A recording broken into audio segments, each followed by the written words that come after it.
Okay, finally. This is the Haze Man giving you my thoughts on Rainbow Rocks. Ugh. Okay, first of all, good things. Um, I left the theater wanting to see it again because the things that happened later in the movie made me reevaluate what I saw earlier. And that's not something a bad movie does. I'm just a little frustrated because this is the third time I've tried recording this and I've had hardware failures. There are some significant things that I feel should be mentioned about this movie. First of all, they changed the implicit rules of Equestria Girls for this movie. What does that mean? The rules, basically, in the first movie were that the main characters and the secondary characters get personified. That is, the main six and everyone who has a name and a voice in the show, people like Mr. and Mrs. Cake. They get personified. All the other background people in Equestria Girls are original characters, supposedly. So, no background ponies. In this movie, they make a very specific point to take everyone's favorite background pony and personify them and put them in the background of the movie. It's like kind of a meta game you can play while watching it, trying to catch them all.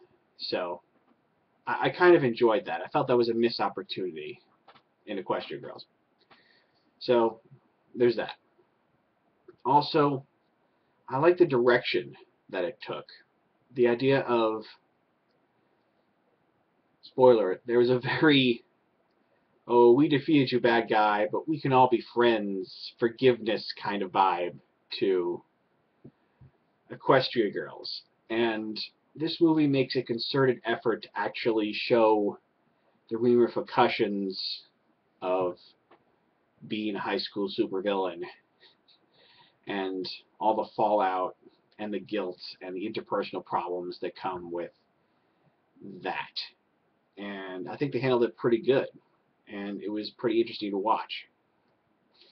Also, the villains, um, yeah, kind of like them. They just they just step out in the world and say, "We're ripping off Monster High.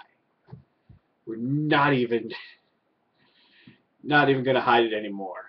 So that's that's them. So uh, I think they had some okay chemistry. I can't say it paid off magnificently or what have you, but it kept the movie going. And as for the movie overall, I give it I give it the pretty good. You know, I do want to see it a few more times. I feel that I need to see it a few more times before I can give it a number or any kind of star rating. But I'd say yeah, I was pleasantly surprised. Uh, One big flaw with the movie, and by the way, it really isn't any longer than the first one, which was on the short side at 72 minutes. Now we get 75 minutes. Oh, thank you. So, yeah, there were a lot of little problems with the first movie that I personally blame mainly on the short runtime. They didn't quite have enough time to really set up things or pay them off. Same problems kind of arrive here, but they kind of skate around it a little better. The main thing they did was put a lot of the exposition of the movie in the trailer shorts. There was a series of music videos slash trailers for this film that were broadcast online on Hasbro's YouTube channel. And they were also kind of written down in prose in this. Oh, we'll get to this. But yeah, they seem to kind of skirt around not having, a full 85 or 90 minutes of animation in their animated movie by doing a good, you know, 10 to 15 minutes of preview shorts of original animation, which of course would make you ask, why did they just make it a full-length animated feature?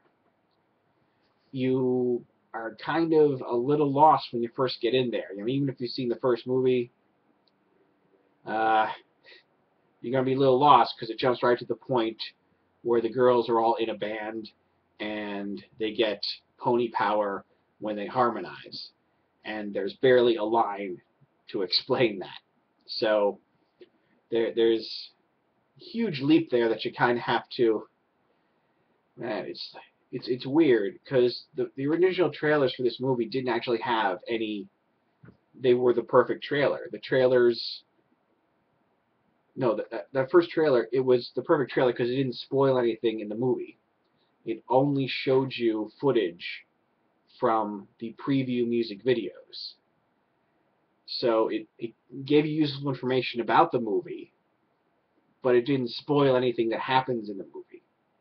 In a sense, the trailer was like a homework assignment that you need to see before watching the movie. And it's like, oh God, this is making my brain go in circles. I'm going crazy here.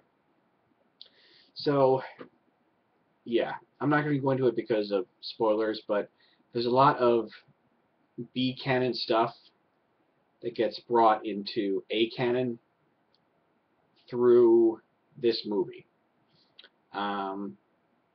You'll see it when it comes up, but I've been reading the comics, and I like a lot of the universe expanding stuff that they get to do in there. And DHS kind of goes full circle and kind of pulls some of that mythology back into the movie a little bit. So that was fun. Music, pretty good. I don't know if there's any really breakout songs that I liked as much as in the first movie, but I want to see it again. Mainly to hear the music again. I want to see if there's any good earworms in there. There are a lot of songs that I really liked from the first movie, but none of them earwormed me initially. I had to hear them 2 or 3 times before I really got to like them. Which is fair. So, alright, I'm going to sign off before my computer crashes again. So, thanks everyone for listening. Rainbow Rocks, go see it. It's going to be in theaters for another week. I recommend go giving it a shot.